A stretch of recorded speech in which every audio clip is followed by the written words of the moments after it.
Hi guys, I'm here in New York City at Marcelo Garcia's beautiful academy, and we just had a great training session.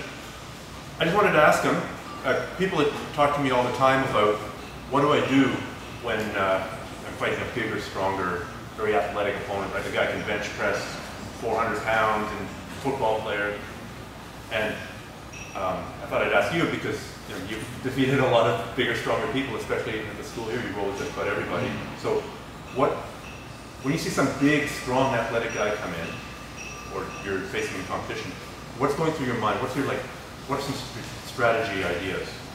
Everything's pretty much like set up on my mind. I've been training so long for people like bigger than me that it's almost like automatic. Sometimes I don't have even to think. Just like I already have like the muscle memory that I just gotta do. But this becomes because I started pretty young. I was like 12 years old, 13 years old. And I never have like a kids class in the place that I used to train. It was always just like I was in the middle of the adults, so I was always able to. I was always obligated to train with any bigger guys that was in the class. So since that time, I've been learning a lot of things, and I've been trying everything possible. And I realized what's been working most for me is the butterfly sweep. Butterfly sweep is a way that you can use a big leverage. That is like your legs, and combined with the momentum and the rocking position. So if you're able to use the biggest part of one of the strongest part of your body was your leg, combined with the rocking momentum, that could be like a pretty strong. Can you show me this? Especially if somebody big and you don't want to move that much, you don't want to get out of the base. A good way to make him move and force him to give you something is get close to him, get one on the hook, one overhook, and from this position, I'm gonna have a chance to kind of pull him, drag you out of from the weight of your heels, and just bring you close to me. Doing that, I'm gonna have the control of your weight, and then once I control your weight, I gotta see what opening you're gonna give it to me. So for example, if I control like this and I maintain the control, you didn't react over there, I'm going to be able to pick you up, don't let me post it down, and just drive the position, right? Okay. Back. I'm going to just be waiting for the reaction. If you have a different reaction, I'm here, and I pick you up, and then you post your leg on the mat. You can post your arm because I hold, but you post your leg, I have my leg to kind of break your post. So it's pretty much like a way that I can force you, give me something. Right. To create movement. Yes. I don't know what's going to be your first reaction, but I'm ready for a 1 or 2 or 3 reaction that you have. Okay. If you have a different one, maybe it's the one that I already trained before, and I'm going to react on top of that. What if the guy's so heavy that he sits right back, he doesn't let you pull him this way, right? I'm pretty much I'm able to pull him out of that. Okay. If I want to just get close to you, you can just push me back. You understand? Right. But that's why first I kind of open, find a way to open, you just get inside. If you're too strong, too big, one arm is not enough to pull, I can always get both, yes, and get more control. But imagine let's imagine the guy is really backward, he's just moving back too much, I'm kind of pulling this now. So instead to pull you, I'm going to kind of push you, just to make it kind of expose a little bit more. So you push me, but at the same time I'm going to push you, and then I can open you. So instead to just pull you, I kind of force it, you kind of all right, you want to go back, so I push you back. Okay. And once you push back, maybe you lose your balance, and then you open, you know what I mean? And then I can grab you back, and then we get back to the same position than before.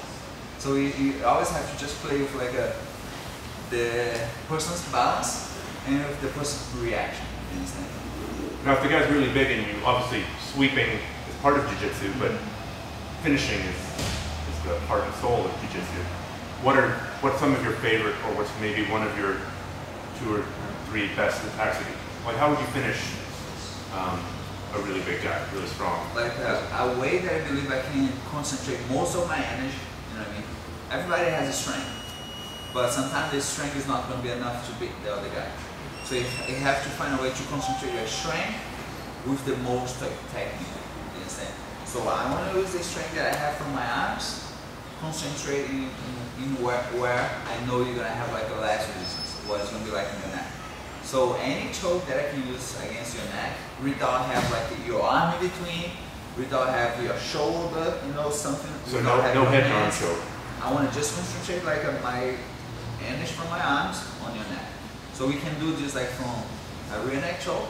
That's no like a, I don't want to choke. If you put your chin on the front, I reset the choke. I start again. Could you maybe take the people through the steps of your... Like for example, I have this. If I attack the choke, you have your hands in between, I'm not going to do the choke. I'm going to be able to kind of work something else, you understand? Sometimes, if you have like a good understanding about like a protect your neck, I'm going to have a big edge advantage. So what I mean, I'm going to have one arm trap. One arm trap, so now I'm going to have like two hands, pretty much like free to deal with one hand in one neck. So one hand, like I'm on 10 control your arm, and the other hand I'm going to have a time to work on this. You understand? Okay. And then imagine like I'm not being able to open your neck with this hand. Maybe even stronger than that. So I'm gonna have a chance to like control with this. This arm is still blocked. The other arm is still blocked. Now I have one hand to just open your neck. So instead to go under your chin, I'm gonna just kind of pull over here. Once I pull over here, I'm gonna be quick to let it go this and lock before you close. And the chokes that I choose are going to be definitely like the rear neck choke. I'm going to try to get my arm the deepest possible. I'm going to try to leave your chin in the line of my elbow, and you're going to just lock the rear neck choke. Grab my bicep, and I got to be careful you don't stop my hand like this. So I always going to lock and hide my hand behind your head, and make sure like the palm of my hand is kind of facing me. Never face the palm of that because it's going to be pretty easy to guy pull. This is one option, just like a full rear neck choke. Another one, if I'm not able to go deeper, if I'm just getting under your neck and I'm not able to go deeper across your neck, I don't have to. That's when we kind of like I'm here, I'm like this, and then you grab my hand. So I'm not able to go deeper. So, but I already have a grip on the top of your shoulder. So I come with my hand, break it down. I'm not able to go deeper. I just connect over here. Okay. So I gotta just, instead to go across, I pull straight back. One hand in the line of your shoulder, and the other elbow on the line of the other shoulder. So it's gonna be like straight choke back. And with the leverage of my shoulder pulling back, that's how we can finish that. So everything that's concentrating just on the neck, I think is like this last chance to resist. Even you like muscling super strong, but I can like use both my arms of concentrating on neck, and it's supposed to be enough. And most of the time until now it's been enough. Have you ever come across somebody whose neck is too big? Not so far? No. Okay. So that's what I'm telling you. Until somebody proves like, oh, you can squeeze my neck and I don't tap. You know what I mean? This has been work for me, okay. And I hope like people awesome. use that.